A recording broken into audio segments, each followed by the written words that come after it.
Spa-Francorchamps a accueilli la dernière des 3 courses de 24 heures dans ce mois de juin 2025 avec une grande première puisque Lamborghini s'est enfin imposé sur la classique des Ardennes avec la Huracan GT3 Evo 2 numéro 63 de Mirko Bortolotti, Luca Hengstler et Jordan Pepper, une première victoire pour la marque italienne qui avait lancé son programme GT3 en 2015 il y a donc 10 ans et qui a longtemps couru après avec des occasions manquées à plusieurs reprises, mais cette fois les troupes de Gottfried Grasser ont enfin triomphé sur cette course.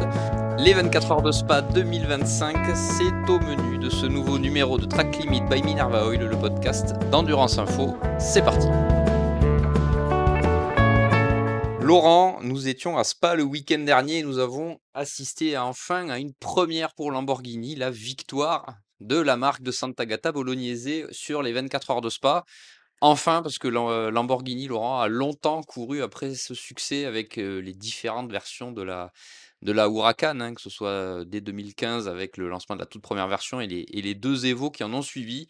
On les a vus très performants l'an dernier déjà, Laurent, et déjà avec Grasser, avec notamment la Super Pole de Franck Pereira. Mais cette année, les troupes du patron autrichien sont allées au bout au terme d'une prestation globalement maîtrisée. On a rarement vu la voiture au-delà du top 10 dans la séquence traditionnelle des arrêts au stand. On verra que la stratégie a joué pour certains. Et Laurent va commencer par là, donc Lamborghini qui fait triompher cette Huracan. On peut la considérer comme vieillissante, puisque la voiture de base date donc de 2015. Et sachant en plus que Lamborghini doit lancer sa nouvelle Temerario GT3 en 2026. Ouais, salut Pierre. Ouais, on peut peut-être déjà commencer par dire que c'était la troisième course de 24 heures en 3 semaines, qu'on a fait les trois, et que si on doit faire un bilan des trois, alors je sais pas ce que toi t'en penses, mais je pense que la plus intéressante sportivement sur cette édition-là reste les Crowdstrike 24 heures de Spa. Je sais pas si toi t'es d'accord, mais sur les trois, je parle du point de vue sportif uniquement, hein, celle-ci était quand même la plus sportive, on va dire. C'est sûr que cette course a au moins laissé du suspense pour la victoire jusqu'au bout, clairement. On rappelle, 24 heures du Mans que Ferrari a clairement eu la main mise avec surtout la 83 en fin de course. Au Nürburgring, vous connaissez le scénario si vous avez suivi avec la pénalité qui est latente pour la 911 Mante Racing Grello. Donc il n'y avait pas vraiment de suspense, même si l'écart était réduit en fin de course. Là, on a moins de 10 secondes à l'arrivée, Laurent, entre les deux voitures. Et en plus du fait de la stratégie, on va y venir, oui, il y a vraiment eu du suspense, même si le début de course, Ouais, c'était pas gagné, hein. jusque dans la nuit, Ouais. ça a été un peu le train-train, avec beaucoup de neutralisation, encore une fois, Laurent. T'as les chiffres, mais je crois qu'on est pas loin de 14 ou 13 Ouais, on est à 15 full full course yellow et 9 périodes de safety car. Et par contre, il faut le signaler, aucun drapeau rouge. Alors, aucun drapeau rouge, mais effectivement, pas mal d'accidents. On y reviendra dans un autre point de ce podcast, évidemment. Mais pour en revenir à Lamborghini, ils ont, eux, fait la course parfaite, hein. Ouais, on le répète, ça a été le leitmotiv de, de beaucoup de ces courses de 24 heures dans ce mois de juin. Mais là, vraiment, la course a été vraiment sans erreur, hein, que ce soit des pilotes, que ce soit du team. Aucune crevaison, aucune pénalité, aucune limite de la piste dépassée à trop de reprises. Il y a juste eu, Laurent, une énorme frayeur au dernier arrêt au stand, parce que tout se déroulait à peu près normalement. Le dernier arrêt dans la dernière heure, normalement, il n'y avait pas de souci au niveau de la stratégie, puisque on voyait que la Porsche face à la Porsche, la Lamborghini avait un peu de marge. Et au moment de repartir, gros moment de stress, parce que la voiture est pas repartie, justement, enfin, pas du premier coup. Et là, on a senti chez Lamborghini du soulagement, et chez Grasser évidemment, du soulagement quand Mirko Bortolotti a enfin pu relancer sa voiture. Ouais, c'est sûr. Après, quand on a vu l'état de forme de Mirko Bortolotti à l'arrivée après son triple relais, c'était quand même, quand on voit la température qu'il a fait cette année en course, on peut se demander même si Mirko, quand il est reparti, a bien fait tout ce qu'il fallait ou est-ce qu'il a eu un moment d'absence, je sais pas, le temps de reprendre la piste et d'être avec l'adrénaline en piste, parce qu'il est venu sur le podium, mais après, il n'était pas question de le faire en interview il a fallu lui redonner un petit peu Un peu d'air. un petit peu d'air frais, parce que la fin de course a été compliquée. Et en plus, quand on connaît quand même la forme physique de Mirko Bortolotti, on s'adresse pas à un gentleman driver qui n'a pas l'habitude de rouler. Quand il était quand même sous la pression de la Porsche Rutronic, même si même si à la régulière, la Porsche Rutronic, selon moi, était quand même un ton en dessous en termes de perf. Mais c'est sûr qu'il y a d'autres pilotes aussi hein, qui ont souffert à l'arrivée hein, de la chaleur et tout. Mais oui, oui, Grasseur l'a mis au fond. C'est compliqué depuis la sortie de l'Huracan à Spa. On a eu plusieurs équipes qui ont tenté le coup. On a eu Orange One FFF. On a eu, bon, cette année, VSR qui était aussi dans le coup. Il y avait Iron Lynx aussi dans la classe pro. Toutes ces voitures-là ont eu souvent des chances de gagner. L'année passée, c'était Franck Pereira qui était le super poleman des 24 heures de Spa. Et dès le premier arrêt, si tu te souviens, il y a eu une cagade et tout avec le remplissage de carburant. Il y a eu Il un les a mis dedans, qui les a hein, plombés dès le puisqu'ils départ. ils ont vraiment perdu du Voilà. temps sur au moins ce premier arrêt, si ce n'est le deuxième. Et derrière, ils ont vraiment Ouais. perdu le rythme, quoi. Et là, bon après, si pour être totalement honnête et transparent, on a fait comme d'habitude d'ailleurs, toujours des petits concours de pronostics. On était une bonne dizaine à jouer et sur la dizaine de personnes qui ont joué, personne n'avait pronostiqué, cette Lamborghini Huracan GT3, Grasseur. Pas parce qu'on n'y croyait pas parce que l'équipage n'était pas solide, Mais mais parce qu'il l'histoire, y en a fait. l'histoire et on se L'histoire, dit toujours la fiabilité qui, à un moment, eh vient remettre en question une victoire potentielle de exactement et tu te Lamborghini. dis: «Merde, ça n'a pas marché dans le passé, pourquoi ça marcherait mieux cette année?» alors que l'équipe était préparée, que les pilotes étaient au niveau. Tu te dis: «Bon, il y a un chat noir à Spa et avec, entre 15 et 20 GT3 pour gagner». Bah, tout le monde a opté, pour une autre voiture avec des fortunes, diverses, plus ou moins diverses, pour certains, dont moi d'ailleurs, je dois bien dire. J'ai pas été très bon sur le coup, on en reparlera peut-être, mais donc Lamborghini, ça permet de clôturer le chapitre, de l'Huracan GT3 avant l'arrivée de la Temerario, comme tu l'as dit, qui sera présentée au festival Off Speed de Goodwood le mois prochain et de terminer par la victoire de la plus grande course GT au monde, Mirko Bortolotti. Bon, tout le monde connaît, Mirko Bortolotti, Champion avec DTM en titre. avec son caractère, si particulier et c'est le gars qui lâche rien. On l'a d'ailleurs vu en piste, hein, en fin de course, où il a rien lâché, on va dire, par rapport à la Porsche Rutronic. Jordan Pepper qui a bien rebondi après sur la fin de l'aventure Bentley et qui fait peut-être partie des pilotes un peu, on va dire, allez, sous-cotés. Qui a intégré Lamborghini en 2023, Ouais, après, après avoir roulé déjà pour eux, mais ouais, pas de façon ouais 100% officielle. et Et il confirme ce qu'on sait de lui. On l'avait vu à l'époque Bentley où il était quand même déjà très performant. Et il a clairement confirmé. Et de ce qu'il nous en a dit, vous pouvez le lire sur notre site internet. Il y a aussi une histoire humaine chez Grasseur. Et il a réussi à se fondre aussi dans cet effectif. Laurent, on connaît Gottfried Grasseur, toujours très accueillant, mais c'est peut-être face aux armadas qu'on peut voir d'AF Corset, de WRT, de Get Speed, enfin, du clan Mercedes et autres. On a l'impression que ça reste une petite équipe, je mets des gros guillemets, c'est vraiment une structure vraiment qui s'est concentrée autour de Gottfried Grasser. Et pourtant, les résultats, ils sont là depuis des années. Daytona et Sebring pour Lamborghini, c'est Grasser. DTM, Gottfried Grasser y est depuis plusieurs années, même si pour l'instant, il n'y a pas eu de titre, ça a toujours bien marché. C'est pas les moyens démesurés parfois qu'on peut voir de certaines structures ou de certains, ou aidés par les constructeurs. Et c'est aussi la récompense pour Grasseur et pour les trois pilotes. Et donc, on n'oublie ouais, pas surtout Luca Hensler, bah le plus jeune du trio, qui lui, presque n'en finit plus de se révéler, Laurent. Jordan Pepper, qui est venu en Europe pour suivre un petit peu les traces de Kelvin, van der Linde et de son frère Sheldon. Je sais pas si tu as fait gaffe, peut-être après la conférence de presse, toi, tu étais, plus devant moi, devant au niveau des pilotes, mais j'étais à côté de Kelvin, qui était en pleurs.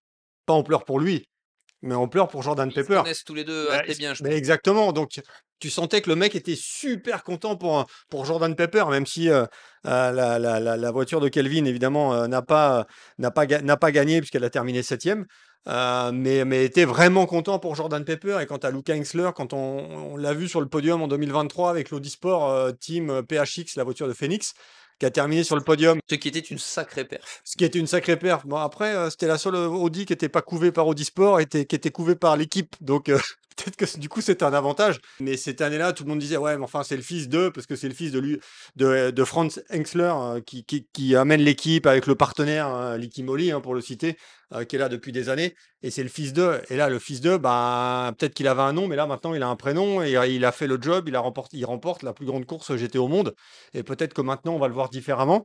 Et puis comme tu l'as dit, pour Gottfried Grasser, Grasser, si Lamborghini en est là, c'est aussi en partie avec Grasser. Équipe qui a participé au développement de la voiture, Laurent. Et, Et ben, ça, c'est important, ça boucle complètement l'histoire, en et fait. surtout, c'est un peu GRT, donc Grasser Racing Team, qui a amené Lamborghini en GT3, puisque Grasser faisait briller les Lamborghini Gallardo qui étaient développés par Reiter Engineering en FIA GT Series. Et dès qu'il a fallu sortir l'Huracan GT3, bah, le team de Gottfried Grasser a tout de suite été impliqué, comme tu le dis, impliqué dans le move et roule avec Lamborghini depuis toutes ces années. Et là, je pense qu'on s'est cette année un petit peu plus concentré aussi, peut-être du côté de Grasser. On s'est un peu éparpillé dans le passé. On allait faire des courses un peu. Alors, avec succès, hein, en IMSA, avec les courses longues, on a eu des victoires.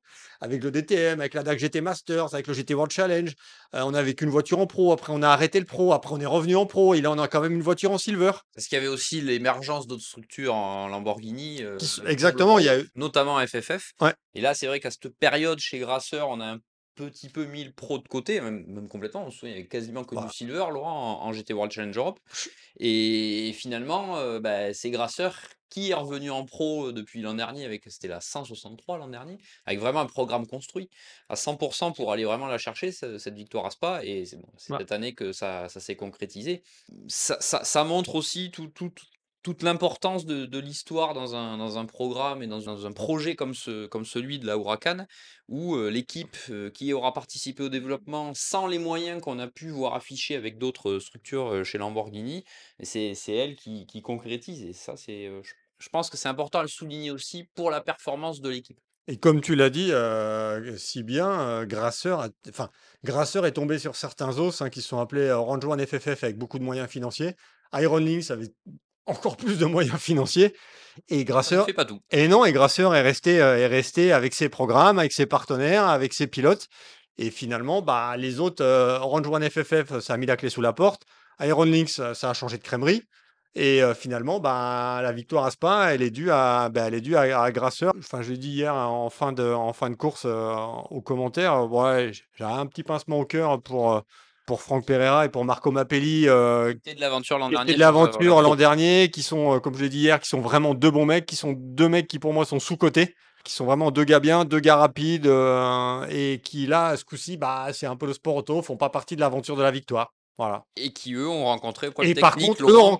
ont remporté un problème technique avec la voiture du Vincenzo Sospiri Racing, le team de Vincenzo Sospiri, qui a moins l'habitude, l'expérience de la catégorie pro quand même, hein. Complètement, mais on voit que nos pronostics avec les problèmes de fiabilité inhérents à la Huracan, voilà, étaient dans un sens justifiés de pas forcément mettre ces voitures, sur les premières places. Et malheureusement, bon, ça touche, comme tu dis, la voiture de Franck Pereira, Marco Mappelli et Sandy Mitchell. Bah, comme tu dis, c'est le sport auto. On va voir ensuite que il y a d'autres voitures qui ont connu des désagréments dans une atmosphère lourde, hein, Laurent, au niveau météo. Ça a été la Ah bah, chaleur aussi. Enfin, on nous avait promis la météo parfaite pendant toute la semaine en Belgique. Il n'en a rien été jusqu'à la course. Et effectivement, avec des températures en hausse, il y a quand même pas mal de voitures qui ont souffert, mais pas la Lamborghini 63 qui a bien géré ses pneus. Jordan Pepper nous disait que en plus la voiture a réussi à avoir son pic de performance du pneu et sur une longue durée en fait, ce qui a sans doute beaucoup aidé la voiture parce qu'on a vu Laurent les Ferrari accélérer très fort encore dimanche matin et on s'est dit bon 50 secondes, ils vont peut-être réussir à les ouais. combler. Mm. Mais on a vu quand même au niveau chrono que Lamborghini arrivait à répondre à distance à ces attaques, outre la Porsche Rutronic sur laquelle on va revenir sous peu.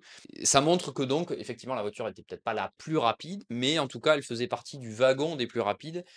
Et voilà, ça valide tout le projet qui aujourd'hui est dirigé sur le plan technique par Rouven Moore et qui peut enfin afficher cette ligne au palmarès de la Oui. Huracan. Par contre, par rapport aux années passées aussi, pour la course en tête, je pense qu'il y a eu moins de, je sais pas si on peut appeler ça de corps à corps, mais il y a vraiment eu Ouais, il y a eu moins de moins, duels. il y a Ça pas a eu, été il à y a pas eu de distance. bagarre, voilà, il y a pas Ça a eu de été à bagarre distance. claire, Ça a voilà. toujours été, voilà, ça a toujours été à distance, mais on a su répondre, comme tu le dis, quand il a fallu répondre.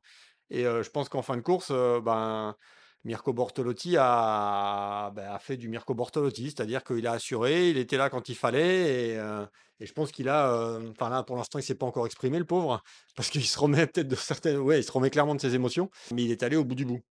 Au bout du bout. Donc c'est une belle victoire pour Lamborghini et ça va peut-être donner évidemment un peu plus de baume au cœur hein, aux constructeurs qu'on a un petit peu sur lequel tout le monde a un peu tapé dessus avec le programme Hypercar qui a quand même un peu pris l'eau. Et donc ça donne une victoire d'envergure à Lamborghini. Laurent Lamborghini a dû affronter Porsche et Rutronic Racing. Porsche avait encore mis, les moyens, hein, cette année pour aller gagner, à Spa après, enfin 1 semaine après la victoire Moins manquée aux 24 heures du Nürburgring. moins quand même, hein. Moins un petit peu moins, mais il y avait quand même, Dynamique, il y avait quand même Rutronic, il y avait Schumacher CLRT, il y avait quand même 3 voitures vraiment pour jouer la gagne. Bon, on va, rapidement revenir sur Schumacher CLRT. Bon, c'est le point noir, Laurent, de cette course, hein. C'est le gros accident entre Logan Heinrich et Josh Mason qui évoluait sur la McLaren, numéro 112 CSA Racing. Si vous l'avez, pas vu, globalement la McLaren était au ralenti, depuis un bon moment et Dans là l'archive. dans la après Mmh. blanchiment, bon Lorin Heinrich ne peut pas globalement éviter la voiture parce qu'en plus il est un peu masqué par la Mercedes, Minefighter, hein, de la numéro 48 et il percute de plein fouet la McLaren et bon évidemment, le plus important reste que les pilotes, vont bien. Mais l'incident était très impressionnant et au vu de l'impact, Laurent, on a eu vraiment peur sur le coup, parce que des impacts comme ça avec une voiture, vraiment au ralenti et une voiture lancée à pleine vitesse à blanchiment, ça aurait pu être beaucoup plus grave que ça. Les éléments de sécurité des 2 voitures ont bien fonctionné, mais ça a éliminé du coup Schumacher, qui avait un équipage vraiment très impressionnant au départ. Ouais, parce que ça fait partie des premiers abandons, on va dire, de favoris. La Porsche, avec une Porsche quand même qui était, qui avait été, bien évidemment, préparée avec un équipage avec Arjan Guven, Lorin Heinrich et Klaus Bachler, franchement, ça peut jouer la victoire. Et on sait qu'on avait discuté en arrivant à Spa, assez longuement avec Côme Lodogar, hein, qui est le patron de l'équipe et où tout avait été mis en place pour briller et que lui qui a gagné la course en tant que pilote, voudrait bien l'inscrire au palmarès en tant qu'équipe. Et puis là, ouais, comme tu le dis, Lorin Heinrich peut rien faire. Je pense qu'on peut en vouloir quand même assez clairement au pilote de la McLaren qui était quand même très mal placé. Ça faisait un moment qu'il était au ralenti et sur la trajectoire. Mais là, il y a un problème. Il y a d'autres pilotes qui ont été un petit peu, enfin, qui ont été au ralenti plus tard dans la course et qui se sont clairement mis hors trajectoire. Et franchement, c'est vraiment, enfin, pas pilote, mais là, c'est clairement une faute. Sur une course comme ça, c'est clairement une faute. Qu'aurait pu avoir des conséquences dramatiques pour lui ou pour Lorin Heinrich ou pour un autre pilote et tout.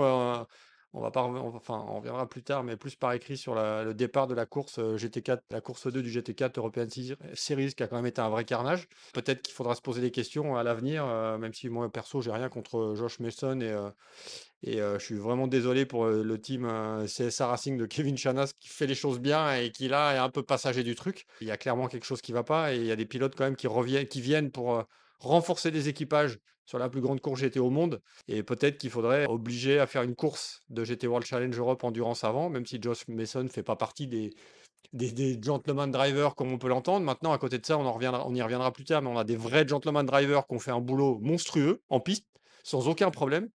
Mais il y a quelque chose il y a quelque chose qui va pas, quoi. Il y a quelque chose qui va pas et quelle pénalité ça va donner, j'en sais rien. Je sais pas, pour l'instant, il n'y a pas eu de pénalité, mais va peut-être falloir quand même prendre le taureau par les cornes et à un moment faire quelque chose parce qu'il faut pas attendre qu'il y ait un drame pour se dire ah mais oui, si on avait su, donc il faudrait peut-être anticiper avant.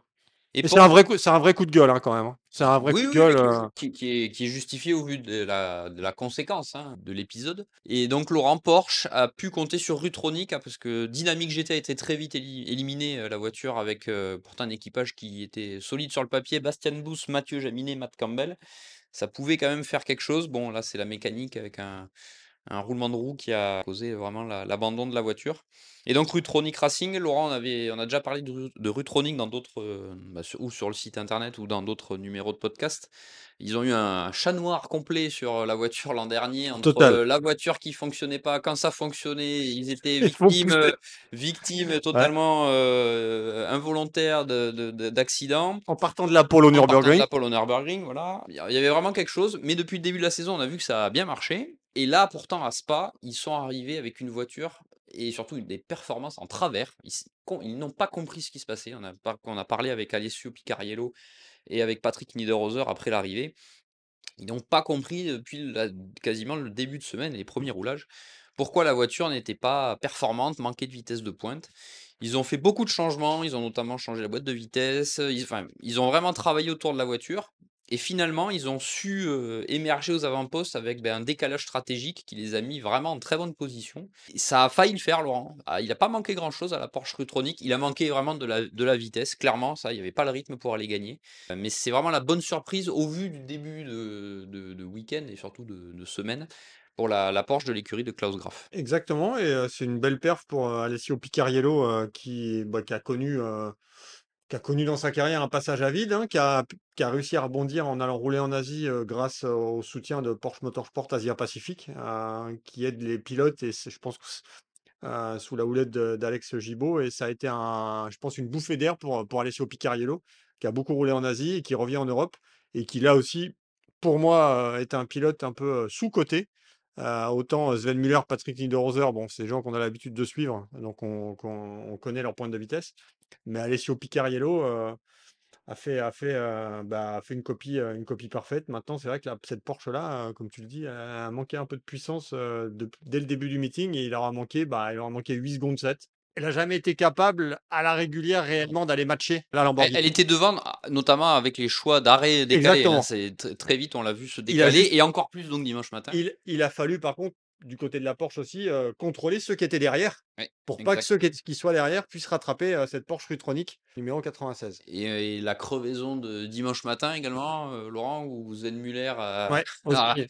sauve, alors il n'y a pas eu de figure de style, mais il sent Oh, il le a sauvé le pneu. truc, il a sauvé le Ah, truc, il a hein. sauvé le truc, surtout vu l'endroit à Ouais. blanchiment, mais je veux dire, on n'a pas vu la voiture complètement en Non, mais travers il ou a quoi que ce sauvé quand soit. même, il a fait Ah, mais vraiment. il sauve le podium puisqu'il arrive à plonger. Donc, Ouais, du coup, de suite, alors l'arrêt était pas loin d'être fait puisqu'il était à 1 heure de relais, donc il aurait pu pousser un tout petit peu plus, mais sans vraiment. Il n'y avait pas un quart d'heure de décalage. Qu'est-ce qu'il en aurait été sans la crevaison? Bon, je pense que ouais. la Lamborghini avait trop de rythme, mais finalement, le trio Alors, sauve une belle deuxième je place. sais pas si elle avait trop de rythme ou plus de rythme. Tu vois, elle était pas non, elle a jamais vraiment. Ah, C'était pas la Ferrari en rythme, ça c'est sûr. Porsche qui repart avec une consolation quand même, la Coupe du Roi, donc pour le meilleur résultat d'ensemble du constructeur, donc avec la deuxième place de cette Porsche 911 GT3R numéro 96 Rutronic Racing.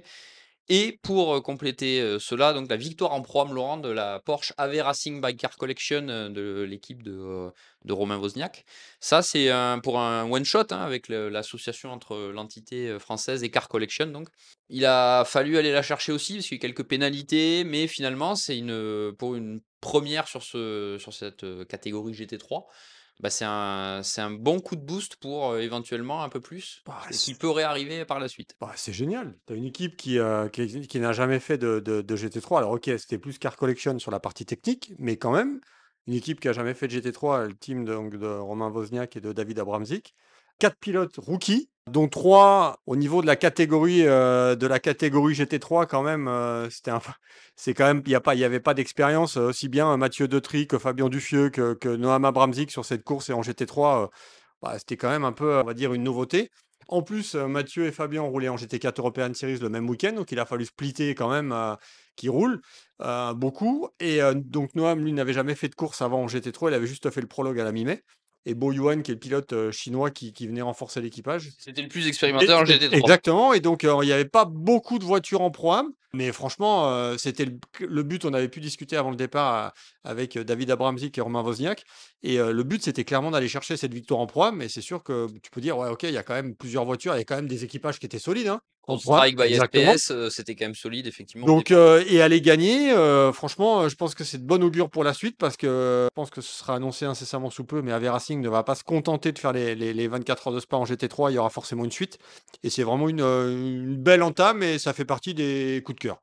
Et Laurent, le podium de ces 24 heures de Spa 2025 est complété par Ferrari avec la numéro 51 d'Alessandro Pierguidi, Alessio Rovera et Vincent Abril. Vincent Abril, Laurent n'arrive toujours pas, lui non plus, à inscrire les 24 heures de Spa à son palmarès. Il est passé tout près en 2017, deuxième avec Bentley et troisième donc cette année avec cette Ferrari 296 GT3 numéro 51. Laurent, on attendait les Ferrari très véloces dimanche matin. Ça s'est confirmé. On rappelle le meilleur tour en course pour Alessandro Pierguidi dimanche matin. À partir de là, on s'est dit que si ce rythme tenait vraiment, on aurait vraiment pu voir à minima la 51, parce qu'il ne faudra pas oublier la 50 d'Antonio Focco, Élisée Odono et Arthur Leclerc qui a fait une course très solide. Mais finalement, il en a manqué. Il en a manqué pour cette voiture, Laurent, qui a été retardée tout de suite dans la course. On l'a vu hein, par ce qui donc s'est avéré être un souci de frein. À un moment, la voiture était au-delà au-delà de la 60e place. Et là, on s'est dit, bon, ben, pareil, hein, au niveau pronostic, ceux qui avaient mis la 51 perdu. Et finalement, ça n'a pas été si perdu que ça parce que la voiture est vraiment bien remontée, mais bon, il y avait déjà trop de retard, pris et effectivement devant, il y avait, le rythme suffisant pour contenir les assauts de Ferrari qui donc ne retrouve pas la première place après l'épisode de l'an dernier où là, la victoire aurait dû être Ferrari très clairement et cette année où les quelques soucis, techniques du début de course ont empêché cette 51 de briller. Ouais, alors après, c'est une bonne prestation d'ensemble. Alors, c'est sûr qu'Alessandro Pierguidi a été le plus vite en 2:17,066. Maintenant, c'est pas le seul à avoir été vite, hein. La Lamborghini, le meilleur tour, c'est 2:17,202. Donc, c'est quand même aussi rapide. Mais, ouais, il y a eu le problème en début de course pour Vincent Abril, qui a été obligé de rentrer, précipitamment. Mais bon, c'est pas la première fois qu'une voiture qui se retrouve, parce que je crois que Vincent s'est retrouvé, 60 et quelquième, après le problème. Et ce n'est pas une première fois, hein, puisqu'on se souvient de l'Audi, WRT, face à la Ferrari à Iron Lynx, Audi était partie en fond de grille et elle était remontée, elle avait pu se battre pour la victoire. J'aime pas trop le mot, mais tu as quand même 3 tueurs, pilotes, on va dire, avec Alessandro Pierguidi, Vincent Abril, et Alessio Rovera aussi, qui a encore été exceptionnel. Et la quatrième place, Eliseo Dono, qui a été très solide d'ailleurs. Eliseo Dono, franchement, hein, la On bonne a surprise, Eliseo Dono, hein. la bonne surprise parce que bon, autant Arthur Leclerc et bon, surtout Antonio Foucault, on avait peu de doutes sur leur, capacité à être vraiment dans le rythme des tout meilleurs de cette catégorie GT3. Bon, Élisée Odono, malheureusement, avait été mis en valeur, entre guillemets, de la mauvaise façon cette année, puisqu'il avait été responsable du gros accident de Marta Garcia en Michelin Le Mans Cup. Finalement, Élisée Odono, là, pour le coup, sportivement parlant, il s'est bien rattrapé avec très très peu d'erreurs, un super rythme. Si Ferrari l'a vraiment le couve aussi bien depuis le Ferrari Challenge que maintenant GT3, c'est peut-être pas pour rien. Ouais, là, Elisée Odono, ça a été une belle révélation sur cette course. On sait, hein, c'est difficile, hein, d'autant avec les conditions qui étaient pas évidentes en course, avec le trafic, les températures, etc. Il a fait le job et il ramène la quatrième place pour Ferrari, hein, qui est la seule des grandes marques, Laurent, à mettre deux voitures dans le top 5. Mmh. Donc, forcément, il y avait de la déception sur les visages d'Alessandro Pierguidi et d'Alessio Rovera et Vincent Abril en conférence de presse et au podium où on a pu leur parler. Comme tu dis, c'est des tueurs, c'est des compétiteurs absolus et Il y avait pas bien sûr ils veulent gagner, mais autant l'an dernier, voir la 51 gagner, c'était la logique absolue au vu de la performance de la voiture et de l'équipage. Autant là, cette année, voilà, le problème technique les a mis dedans et derrière, peut-être que la Ferrari n'avait pas autant d'avantages que l'an dernier. On avait pu le voir quand Alessandro Pierguidi avait tenté de réduire l'écart après l'épisode d'être bloqué dans la voie des stands. On avait vu vraiment la Ferrari voler absolument en piste. Et bon, là, ouais. cette année, il en a manqué un peu. Puis là, il y a aussi la gestion des arrêts qu'il a fallu gérer en fonction des différentes neutralisations et tout. Donc là, on a peut-être aussi, il a peut-être manqué aussi un petit peu, mais bon, c'est quand même une bonne prestation d'ensemble des 2 Ferrari, AF Corse et Francorchamps Motors. Et du côté de Ferrari, on présentait en plus la version Evo, hein, dans le paddock, qui débutera en compétition l'année prochaine. Mais ça reste quand même, bon, c'est sûr que, quand on voyait la tête d'Alessandro Pierguidi, qui est un pur racer à l'arrivée, qui n'arrive pas à remporter la course, en 2025. Mais bon, il a été beau joueur, hein, quand même en conférence de presse. Oui, oui, oui, Il a oui. été beau joueur et puis, bah, pour compléter ce top 5, on a quand même une BMW, hein. Ouais, mais ça n'a pas été la course qu'on attendait chez BMW. Clairement, là, il y avait les moyens. Ah, WRT avec trois voitures en pro, Rover Racing avec 2. deux voitures et qui sortait de la victoire au 24 heures de Nürburgring, donc sur la lancée. Et encore une fois, quand on connaît l'écurie de Hans-Peter Nondorf, bah, c'est compliqué de ne pas les mettre au moins pour les avant-postes. Ils y ont été. Logiquement, la voiture aurait dû terminer troisième, Laurent, la 98 de Raffaele Marcello, Jesse Krohn et Augusto Farfus. Bon, on a fait un peu trop de track limit et donc 30 secondes de pénalité. Ce qui a donné aussi lieu à un dépassement ultra musclé entre Raffaele Marcello et Alessandro Pierguidi avant le freinage des combes. Mais oui, le clan BMW ne peut être que déçu de cette prestation, déjà sans podium et surtout sans victoire. Bon, dans le clan WRT et Roveux, et donc BMW globalement, on n'était pas tout à fait satisfait de l'équilibrage des performances. Dans le clan BM, ouais, on n'a pas fait la course parfaite non plus au niveau fiabilité. Il y a eu un souci de capteur et après un diffuseur endommagé sur la 31 qui donc a été assez vite sur le reculoir. Après, Laurent, on les a vus partir loin, les BMW, déjà. Et autant on les avait vus il y a quelques années pouvoir remonter un peu en peloton, autant cette année, ça a été un petit peu plus compliqué. Et au final, c'était Roveux qui était dans la meilleure position pour le podium. Pas l'année de WRT et de Roveux aux 24 heures de Spa. Effectivement, selon l'encadrement BMW, pas tout à fait les performances pour aller chercher le podium. C'est sûr qu'on attendait mieux et la chose quand même, avec 3 voitures en pro pour WRT, il va falloir attendre un an de plus pour aller rechercher la victoire à Spa. Ça commence à dater parce que ça fera 12 ans l'année prochaine, alors que WRT est en mesure de gagner chaque année, mais ça c'est le cas dans un peu toutes les courses à laquelle participe WRT. Il y avait pourtant tout, hein. Il y avait les pilotes, il y a l'équipe, il y a l'encadrement, la préparation, mais comme quoi ça suffit pas et Rover Racing, qu'on n'a pas enfin, je sais pas si tu es d'accord avec moi, mais les BMW à l'image, les Rover Racing, on les a quasiment pas vus de la course. Surtout la 98, elle est là, sans être là.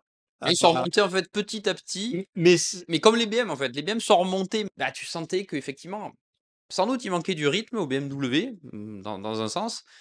Mais ouais, c'était pas aussi tranchant que d'habitude. Il y a eu quelques soucis, voilà, de fiabilité. La 998, Laurent a un problème de suspension en vue de l'arrivée également. Ah, la course n'a pas été parfaite non plus, pour la M4. Ça a pas été parfait. Il y a aussi quand même un petit réajustement, on va dire, de la balance de performance où les BMW ont pris 15 kilos en plus. Avant la course, hein, Avant donc la course, donc certes après la dimanche. Super Pole, au niveau Super Pole, si on regarde les chronos de la Super Pole avec les BM, le secteur 2, on a vu qu'il en manquait beaucoup, que Dries Vanthoor en a fait un peu trop, parce qu'il y a que il y a que lui qui était un peu au-dessus du lot, même si on connaît la pointe de vitesse de Dries.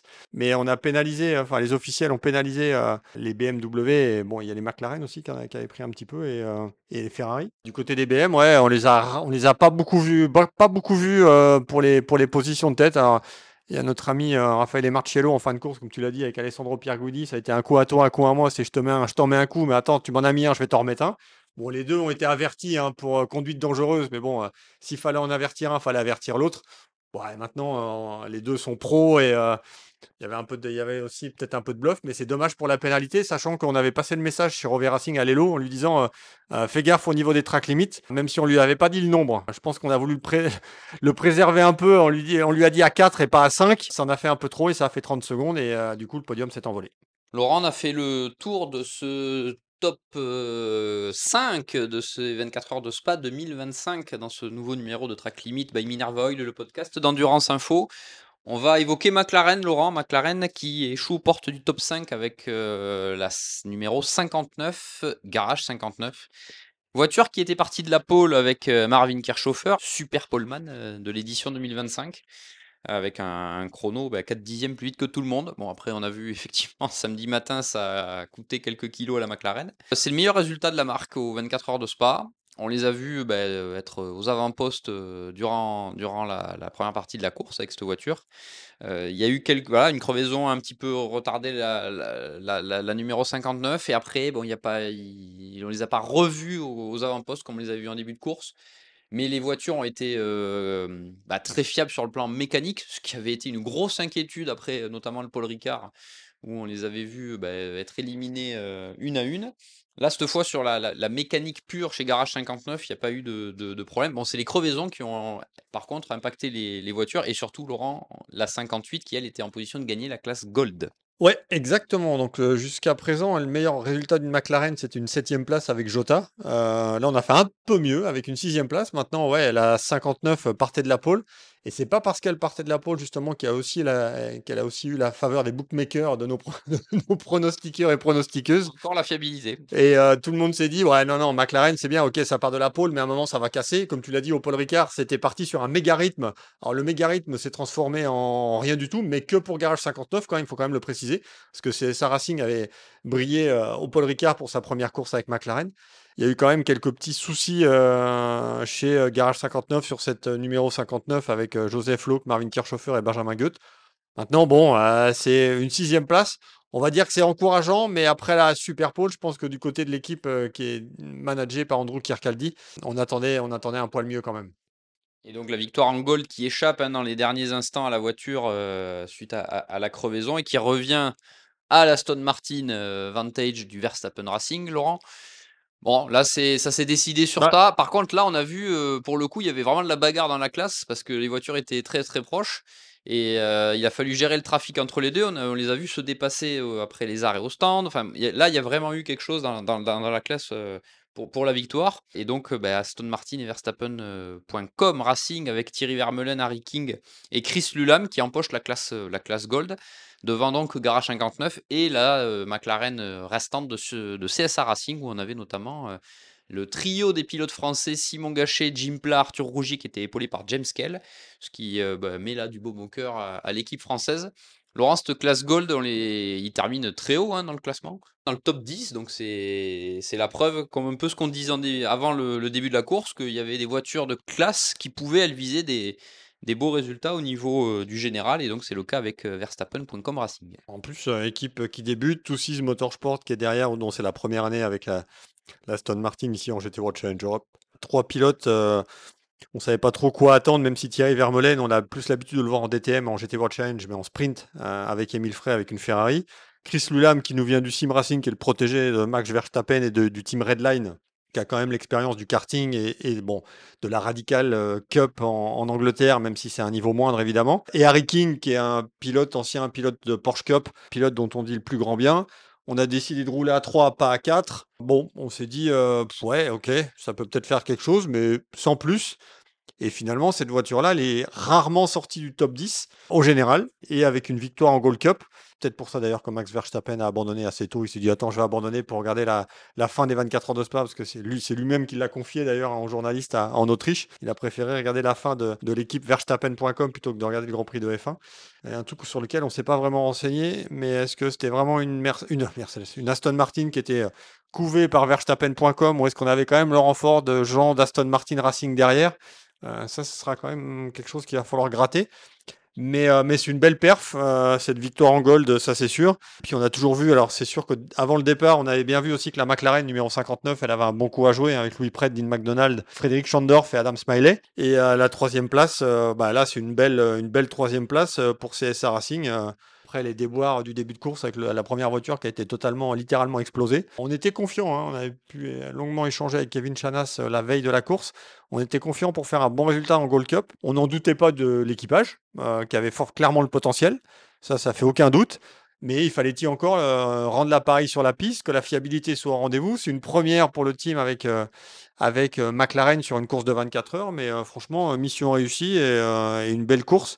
Et juste un mot, parce que je sais que j'ai un peu emmerdé tout le monde avec ma Porsche numéro 120 du Wright Motorsport sur le meeting, mais la Porsche du Wright Motorsport qui finit quatrième en Gold Cup avec Adam Adelson, Tom Sargent et Elliott Skir, avec une équipe américaine qui recevait le soutien de SSR Performance, qui connaissait pas la course. Les trois étaient rookies. On aurait pu, pourquoi pas, demander le renfort d'un pilote, pourquoi pas d'un pilote Porsche ou d'un pilote, on va dire, selected Porsche, donc proche de Porsche. Et on a décidé de faire cette course à 3. Franchement, bravo, parce que terminer quatrième en Gold Cup sans connaître la course avec des rookies, franchement, bravo. Derrière la Aston Martin, lauréate en Gold, on trouve la seule Mercedes de pointe de ce top 10 des 24 heures de Spa 2025, avec la numéro 48, Team Manfilter de Maro Engel, Lucas Sauer et Matteo Cheroli. Laurent, Mercedes, c'est la grosse déception de ces 24 heures de Spa 2025. Pourtant, on a vu Jules Gounon et la numéro 17 mener à un temps de la course, la voiture couvée par GetSpeed, où on retrouvait également Fabian Schiller et Lukas Stolz. Il y avait peu de doute sur le niveau de l'équipage. Bon, là, c'est un contact qui élimine la voiture.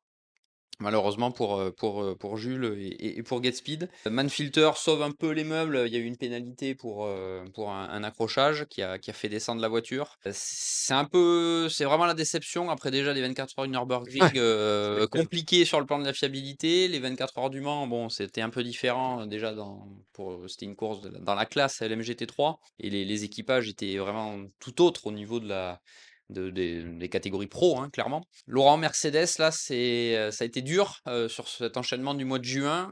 Est-ce que j'ai envie de te demander, est-ce que vivement la relève en fait? Bah ouais, mais le problème, c'est que la relève, elle va pas arriver avant 2027 au mieux, donc il restera une saison. Ouais, c'est clairement une déception, parce qu'on attendait mieux des trois voitures, donc les deux Speed et la Boutsen Le bout de VDS. scène, évidemment, oui. Bon, la Boutsen VDS, elle était là. On peut commencer par elle. Elle était là. Maxime Martin est passé en super pole avec un super chrono. Ce qui, je pense, a donné un peu de baume au cœur à l'équipe Boutsen VDS d'Olivier Olivier Alleney qui depuis le début de saison ramasse un peu avec l'histoire du changement de châssis, une voiture qui était Il y avait ça un a doute. jamais ouais, ça a jamais fonctionné et là, le chrono de Max était quand même très, très bon en super pole et puis, ben, ça s'est un peu, enrayé. Il y a eu, suite au contact, enfin, pas même plus qu'un contact, à l'accident entre la Porsche et la McLaren, il y a des débris sur la piste et on a pris des débris à l'avant sur la Mercedes, on a essayé de continuer. Puis, bah, il y a un moment, il a fallu jeter l'éponge Ouais, parce le que ça refroidissement, chauffait et qu'à un moment, il a fallu arrêter. Donc ça, c'est vraiment dommage pour la numéro 9 parce qu'elle aurait mérité vraiment de faire un bon résultat et de faire quelque chose de vraiment de bien avec, Mika Grenier, en coéquipier de Maxime Martin et Maxi Goethe. Et puis après, bah, comme tu l'as dit, la voiture de Get la voiture notamment pilotée par Jules Gounon. Alors bon, là aussi, il y avait rien à dire sur l'équipage, rien à dire sur l'équipe. Là aussi, Get l'année dernière, a un peu morflé aussi. Et là, on s'est dit: «Bon, c'est peut-être l'année ou jamais». là, ils ont mené, hein, longtemps, Ouais, hein, ces derniers mais disques, ça a mal ouais. tourné, mais ils ont vraiment été aux avant-postes et c'est peut-être vraiment une occasion manquée. Ouais, c'est sûr et puis la voiture, Manfilter, hein, qui est opérée par Winward, la fameuse, Mamba, bah, c'est elle qui je vais même pas dire si on peut sauver les meubles parce qu'elle finit 10e. Elle a pris une pénalité, suite à un contact de Maro, entre Maro et la Ford Mustang de Thomas Drouet, qui a laissé sur le carreau Qui a d'ailleurs la Ford abandonné? Mustang, hein, malheureusement, qui faisait une course relativement honorable d'ailleurs, on y reviendra peut-être, rapidement. Pas le résultat qu'on attendait et c'est une 10e place pour, Maro Engel, Matteo Chiaroli et Lucas Sauer. C'est un petit peu la même chose que les BM. On n'a pas donné d'ailleurs tiens, j'en profite, le classement des 2 BMW RT, hein, c'était, 7e et 8e, hein, pour les 2 BMW, les mieux classés dans le top 10. Laurent, dans la classe, pro, hein, là, pour la victoire finale, il y a une grande absente, c'est Aston Martin qui était tenant du titre avec Come to You et la numéro 7 de Niki Team, Marco Sorensen et Mattia Drudi. On a longuement échangé avec Jean-Michel Barthes qui a refusé absolument le statut de favori avant le début de la course. Ouais, mais il a été sport parce qu'il était prêt à prêter le trophée, Oui, jusqu'à dimanche 16h30 pour le ouais. récupérer après. Ça a bien marché. Franchement, la 007 a vraiment Était été là. performante en début de course sans Ouais, problème. Là, c'est la mécanique qui s'en est ouais. mêlée. Dommage parce qu'il y a un moment, tu vois, on s'est dit, «Tiens, est-ce que Comme To You peut pas arriver à matcher pour faire la passe de 2, hein?» Et surtout quand on connaît le scénario de l'année dernière où ils partent de très loin et ils héritent de la victoire, on va être très clair, hein, par rapport à la Ferrari qui est donc bloquée dans les stands, parce que sans ça, il y a peu de chances que l'Aston Martin l'emporte l'an dernier. Et ça, Jean-Michel Barthes est tout à fait franc sur ce point-là. Et cette année, avec la position de départ bien, bien meilleure et le rythme affiché en début de course, vraiment dans le peloton, bien, bien calé, sans se montrer de trop, mais en étant là, ben, effectivement, comme tu dis, on pouvait peut-être s'attendre à voir cette Aston Martin batailler dans les premières places. Il y avait l'expérience d'un an de course de Come to You avec la voiture, le même équipage. Bon, il y avait quand même tous les éléments pour viser quelque chose. Et malheureusement, là, c'est la mécanique, ça n'a pas voulu sourire à l'équipe de Laurent. C'est un peu dommage, d'autant plus que Aston Martin a connu une semaine compliquée, hein. Donc la numéro 7 éliminée sur un souci vraisemblablement de transmission, Laurent. Et surtout, avant la course, il y a la seconde Aston Martin en pro de Valkenhorst qui, elle, a été éliminée avec l'accident en Superpole d'Enrique Chavez. Ouais, exactement et bah, pour Comme To You, c'est un peu c'était l'année dernière, c'est la douche, champagne et là, c'est un peu la douche froide parce que les 4 Aston Martin Vantage GT3 de Comme To You Racing ont abandonné. Alors avec des pas elles étaient pas toutes les 4 en Fortune pro, hein, diverse. évidemment, mais on a eu pas mal de contacts. Alors pas toujours de leur faute, hein, et il faut quand même le Pour signaler parce que pour dans le celle raidillon, d'Éric Jousset, là, c'est clairement ça a été la, poussé la, par la la poussette Mercedes. de la Mercedes Nordic Racing. Voilà et c'est sûr que pour Aston, bah, c'est un peu compliqué à part celle de Verstappen.com qui roulait en Gold Cup. Mais bon, je pense que du côté de Jean-Michel Barthes et de François Verbiste, on reviendra l'année prochaine pour essayer de récupérer ce fichu trophée qui pourrait, revenir, pourquoi pas une deuxième fois à l'équipe belge. Et l'autre marque, Laurent, en pro, donc, qui n'apparaît pas hein, dans ce top 10, c'est Ford. Ford avec, donc, tu l'as dit, la numéro 64, où on retrouve notamment le français Thomas Drouet avec Arjun Meini et Yann Mardenborough, éliminé dans le contact avec la Mercedes Mamba, alors que la course était solide, sans être ultra performante, mais on sait que la voiture est encore jeune et on a vu la voiture en Pro-Am l'emporter au Nürburgring. La malchance a été du côté de Ford, puisque si la 64 donc, a été éliminée sur un contact, c'est la mécanique pour la 65 qui était engagée en silver, où on voyait notamment le français Romain Andriolo, C'est dommage, mais la Ford Mustang a montré, quand même globalement de bonnes choses sur l'ensemble. Ah bah, c'est clair et il y a eu une bonne stratégie de fait en gérant bien, notamment les neutralisations et les shorts, full course yellow. Eux ont été décalés aussi, un peu comme Rutronic en choisissant et Et en opérant effectivement des bonnes strats, ouais. exactement et ça ouais, c'est un peu dommage parce qu'il y avait à la régulière, il y avait un bon résultat à aller chercher et c'est dommage que cette Ford Mustang engagée en pro, ait été un petit peu éliminée, suite à un contact avec la Mercedes Mamba. Il y en avait une l'année passée avec Proton, cette année, il y en avait 2 avec HRT. Il y a, comme tu l'as dit, la victoire en Urbure donc bon, c'est peut-être de bon augure pour la suite, mais la Ford Mustang était là sans toutefois pouvoir prétendre à la victoire au général. Mais bon, c'est la première année aussi d'HRT avec la Ford, hein, donc bon, on va dire, à confirmer, dans le futur. Laurent, pour poursuivre ce numéro de Track Limit by Minerva Oil, le podcast d'Endurance Info, on va se tourner sur la classe Silver. On vous a déjà parlé de la classe Gold. Et en Silver, on a là pour le coup Aston Martin qui, s'ils n'ont pas été brillants en pro, l'ont été dans les classes, puisque on a parlé de la victoire de Verstappen.com Racing.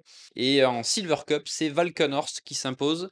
Là aussi, ça remet du baume au cœur à l'équipe d'Henri Valkenhorst, parce qu'avec l'abandon, le forfait de la voiture avant la course, sur l'accident dont on vous a rappelé les circonstances, le succès en silver de Romain Leroux, Matteo Villagomez et Oliver Soderstrom, ça a forcément redonné le sourire à l'équipe allemande et un équipage, Laurent, à connotation un peu FFS AGT. Ouais, hier, hein, Avec très fier. voilà, exactement. Preuve que ça fonctionne entre les classes, enfin les catégories, pardon, GT4 et GT3. Et notamment Matteo Villagomez, hein, titré l'an dernier en Silver Cup avec Aston Martin, et c'était avec Racing Spirit of Léman et Victor Verich. C'est une victoire qui donne la consolation, on va dire, à Aston Martin, mais pour cet équipage Silver, c'est vraiment une prestation solide sur toute la course. Il n'y a pas eu vraiment d'erreur de la numéro 35. Non, c'est une belle perf pour Romain Leroux, qui est pas le pilote dont on parle le plus, mais qui est là et qui fait du job et le bon job et enfin perso, j'espère que cette victoire va aussi lui ouvrir, pourquoi pas d'autres opportunités à l'avenir, parce qu'il faut quand même aller la chercher la victoire en Silver Cup. Très bon Matteo Villagomez aussi, alors maintenant on peut peut-être plus dire qu'il est équatorien, mais plutôt français puisque vu qu'il habite, il habite plus il habite plutôt en France et qu'il parle très bien français maintenant. C'est bien pour quelqu'un aussi qui débute en GT3 avec Oliver Soderstrom en troisième pilote. Et ouais, ça sauve les meubles de Valkenhorst après l'abandon de la voiture pro. Mais c'est une belle mise en valeur. Et Laurent Silver, le podium est complété par l'Audi numéro 26 du Saint-Eloque Racing avec Wyatt Brychasek, Ivan Klimenko, Lorenz Le Certua et le coup de cœur, ou la belle histoire, on va Ouais, l'appeler comme ça, de ces 24 heures de Spa 2025.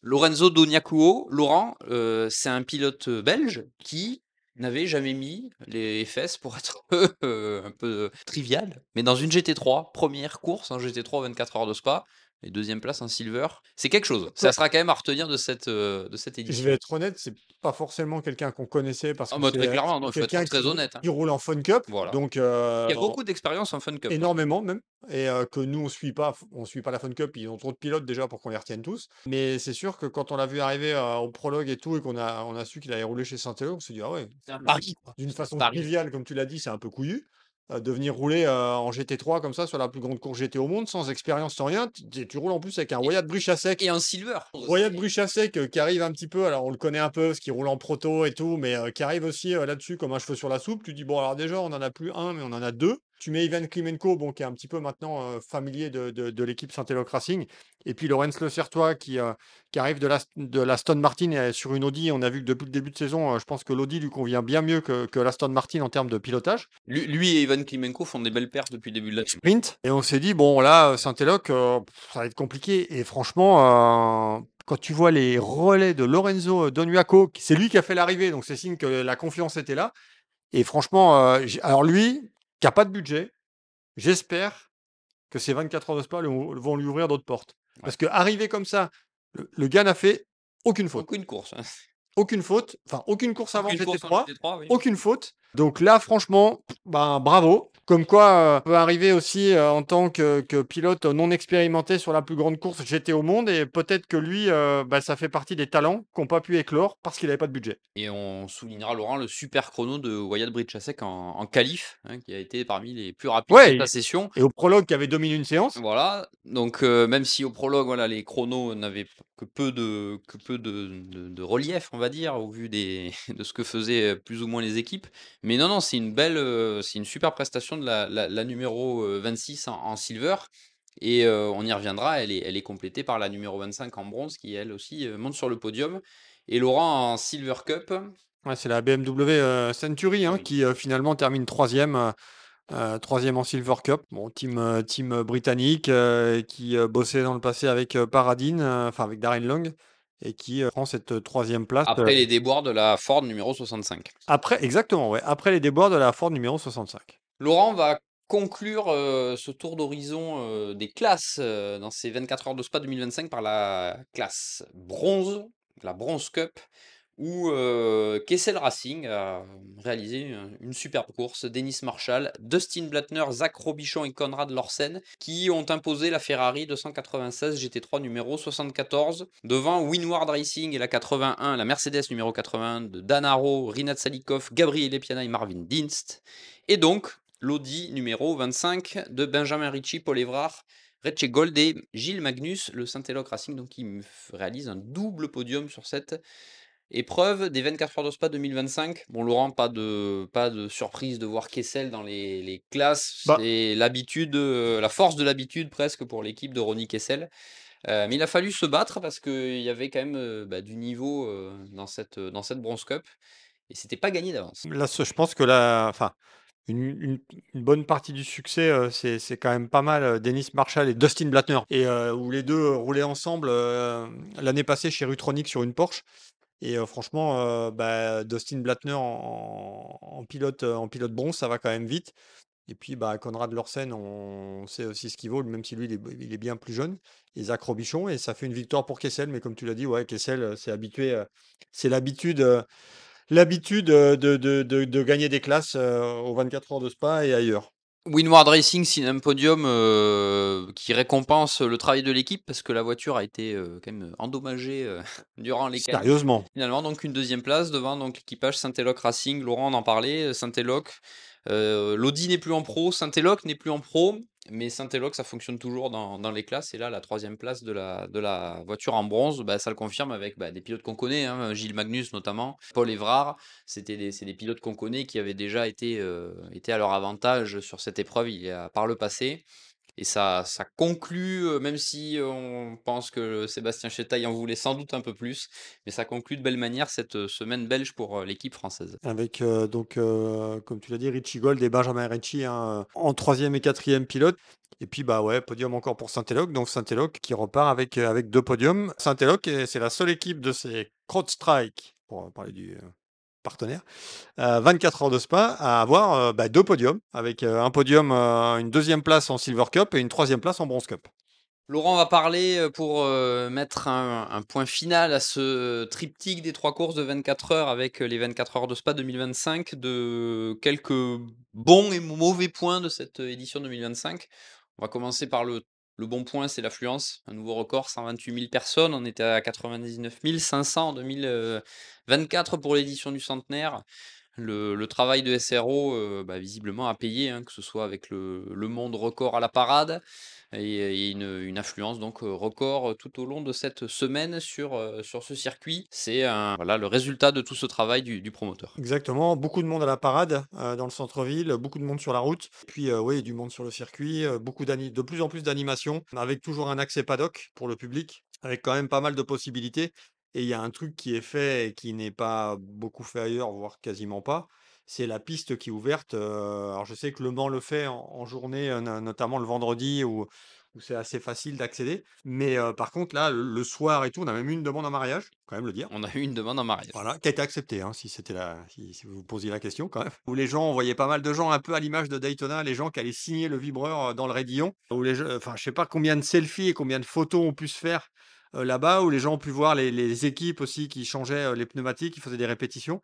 Après les essais, tard le soir, hein, parce que c'était après la séance de nuit, donc c'était vraiment très tard. Il devait être minuit, bien minuit. Hein. D'autant plus que ça a été retardé du fait du Exactement. déroulement des qualifs. Ouais, alors ça, on y reviendra, ça c'est un point faible ça, mais bon. Et ça franchement, bravo parce que c'est une belle, Bah, c'est une bonne initiative et c'est une initiative qui a été appréciée par tout le monde, donc ça fait vraiment partie des points positifs. Par contre, Laurent, il y a un point à noter qui sera, j'imagine, forcément dans cet article, mais qu'on a vu en course et qui là est, j'imagine, à revoir là pour le coup, pour le déroulement de la course. On a vu quelque chose dans la pit lane qui est un petit peu particulier. Est-ce que tu peux nous le détailler? Ouais, je sais pas s'il y a beaucoup de gens qui ont fait attention, mais quand il y a eu le premier accident avec la Porsche et la McLaren, on a évacué, je crois que c'était la McLaren qui était sur le camion plateau. Le camion plateau qui va donc, dégager la McLaren et qui emprunte la voie des stands et avec des voitures qui étaient derrière, Dont la Mercedes Boutsen. dont la Voilà. Mercedes Boutsen, et le camion plateau qui se tape toute la voie des stands et je vous rappelle que la voie des stands, elle fait 994 mètres à Spa et que le camion allait jusque dans le bas du raidillon, en bas de l'eau rouge là, pour sortir. Enfin, je comprends pas, j'ai pas compris pourquoi on n'a pas laissé cette fichue dépanneuse sur la piste alors que la course était neutralisée. On l'a fait sortir à la source et le problème est réglé. Mais qu'est-ce qu'on s'embrouille à aller faire rentrer cette dépanneuse dans la voie des stands alors que la course, enfin, pas la course en elle-même parce qu'elle était neutralisée, mais qu'il y a des voitures qui klaxonnaient un peu derrière pour rentrer. Et là, je suis désolé, mais il y a aussi du temps de perdu. Donc ça, je sais pas si c'est une erreur ou quoi, mais ça, c'est vraiment pas, à mon avis, Peut-être à revoir pour la bah, prochaine. c'est pas Oui. tellement judicieux. On se souvient quand même de ce qui s'est passé l'année dernière. On a d'ailleurs failli connaître la même chose avec un pilote qui, ce coup-ci, s'est mis bien à gauche, qui est tombé en panne à l'entrée de la voie des stands. Donc ça, c'est sûr. Et puis après, bon, on y reviendra peut-être plus tard, mais je pense que l'horaire aussi, le timing des qualifs aussi est peut-être aussi à revoir. Alors évidemment, on apprend tous les ans. Mais ça, on peut en parler, voilà, pour mettre un mot sur ça. C'est vrai que bon, voilà, les qualifs sont donc la première partie des qualifications, donc qui détermine l'accession à la Super Pole, se déroulent hein, le jeudi soir. Et on a vu, bon, avec les accidents qu'il y a eu, bah, que ça a retardé d'autant plus le déroulement des qualifs. Alors, et sachant que c'est pour la Q1, hein, ce sont les pilotes gentlemen, les pilotes bronze, pour la plupart, qui évoluent dans cette session. Et là, ça a été celle qui a été la plus longue à se terminer. Voilà. Est-ce que le format de mettre les qualifications le soir, avec donc potentiellement des roulages de nuit, est vraiment vraiment le bon format? Est-ce que ça ne vaudrait pas le coup de mettre les qualifications vendredi matin pour que tout le monde ait une visibilité absolument parfaite? C'est jamais des conditions les plus évidentes. Bon, voilà, ça c'est un avis, hein, pour le coup personnel. Mais là, on parle des qualifications, donc c'est toujours un peu sujet à débat avec des pour et des contre. Je pense que Bah, ça mériterait d'être disputé le toujours. la chose quand même, c'est tout le monde, était en faveur du retour des bacs à gravier. Mais le côté pervers du retour des bacs à gravier, c'est quand il y a une voiture qui est tankée à l'intérieur, bah, il faut il faut neutraliser.